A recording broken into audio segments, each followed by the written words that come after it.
Question be now put. No, I'm going to call the honourable member Kevin Haig. He's pleading with me. Thank you very much, Mr. Chair. I appreciate your perception of my pleading.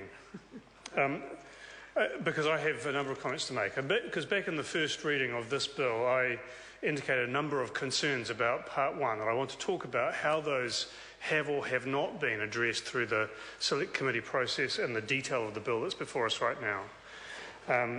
The first of those relates to how the Board of WorkSafe New Zealand is to be comprised, and I speak, therefore, in relation to the SOP in the name of Andrew Little, number 387.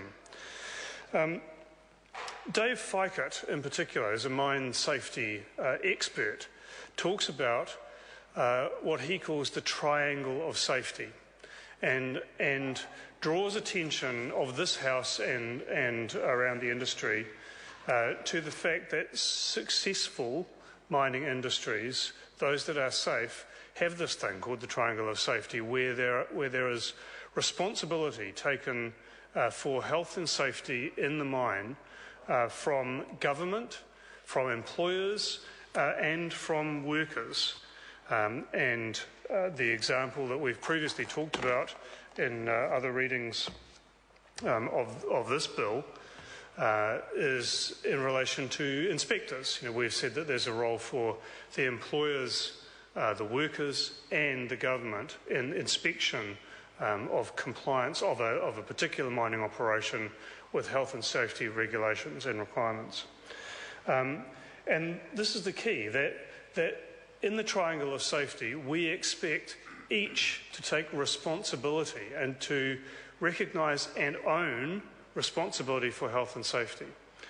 Now, what that means in relation to this new entity, WorkSafe New Zealand, that we expect to be the leader in workplace health and safety, is that we want each of those entities to have a sense of ownership of that organisation.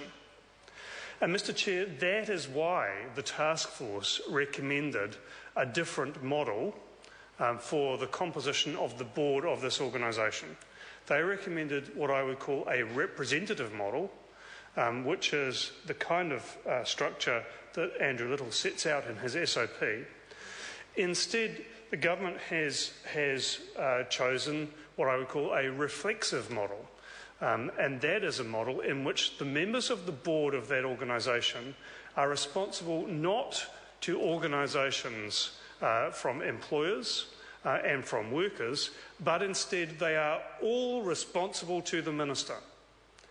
And Mr. Chair, that is antithetical to the idea of having a tripartite sense of ownership and responsibility for health and safety. I don't think that the Select Committee heard a single submission supporting that reflexive model. Instead, we heard from both unions and from employers supporting the recommendations of the task force, that the structure for the board of WorkSafe should be a representative one, which is, if we think about it, the democratic model of actually comprising that board.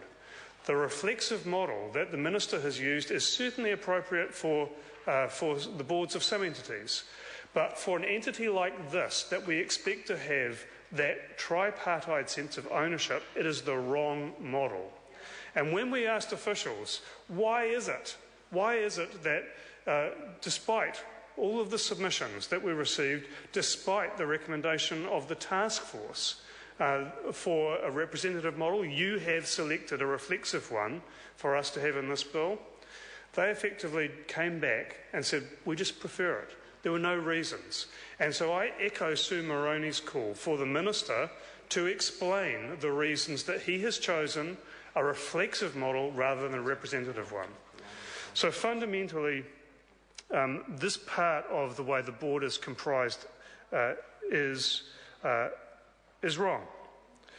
And Mr. Chair, I have to say that I suspect that the reason that the government has got it wrong is that the government doesn't want the triangle of safety. The government doesn't want to share responsibility, to share decision-making with workers and employers. And Mr. Chair,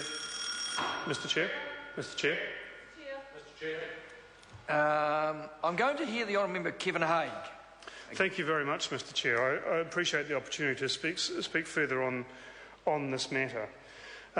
Because what I have suspected all along is that fundamentally the Royal Commission was recommending a response that was a regulatory response, that actually that involved the government intervening more in the affairs of employers in workplaces. And this is a government that comes from a tradition that actually deregulated health and safety in the first place, as my colleague, the Honourable Damien O'Connor, has spoken about just now in the debate.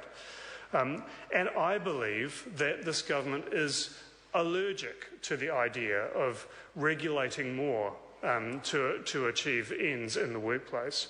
They are allergic to the idea of greater union involvement. They are allergic to the idea of sharing power. And that is why I believe that they have chosen this reflexive model. I want to talk also, Mr. Chair, about clause 10 of the bill, which sets out the functions for WorkSafe New Zealand. Because in my view, Mr. Chair, and in the Green Party's view, this clause still does not go far enough. And I appreciate that the clause now does pretty well reflect the recommendations from the task force. But my point, Mr. Chair, is that when we now compare this list of functions, the verbs advise, make recommendations, monitor, develop but not enforce, provide guidance, promote and support, these are all words that describe the way that the Department of Labour was going about its business at the time of the Pike River disaster. If we had gone to the Department of Labour on the day before the Pike River disaster and said to them, please describe the functions that you believe your organisation has in respect of workplace health and safety, they would have given us a list pretty much like this. And the fact is, Mr. Chair, that when the Royal Commission examined the adequacy of the Department of Labour's role in respect of Pike River, they delivered a damning verdict. They said that the model of work, the approach that the Department of Labour took to that work was inadequate to actually ensure compliance with the legislation and with the regulations that existed at that time. Their working alongside way of working, which is pretty much the model that is outlined in Clause 10 here, was inimical to achievement of workplace health and safety. Because the basic problem that's created by deregulation is this, Mr. Chair, that actually employers want to minimise cost. You maximise profit by either minimising cost or maximising sales. That's how to run a business. And so when it comes to health and safety, if the employer is given the option of taking a shortcut, if they're given the option of not being forced to do something, bad employers very often will take that option. And I fear, Mr. Chair, that in the weasel words that are set out in Clause 10, these functions in this bill that is before us now, those weasel words continue to provide bad employers for the carte blanche that they need to take those shortcuts. And I believe that they are doing a disservice to those men lying dead in the Pike River mine and to their families, and to the submissions that were made by so many New Zealanders, both employers and unions and workers, about health and safety. I believe that we ought, as a House, to actually ensure that the way that WorkSafe is established in the first place is on a sound basis, on the kind of basis that can and will require employers to comply with their obligations to keep workers safe. And I don't believe, Mr. Chair, that this bill achieves that. My colleague Andrew Little has also spoken about advisory boards, Mr. Chair, and I won't. I call the Honourable Minister. Mr. Chair, I believe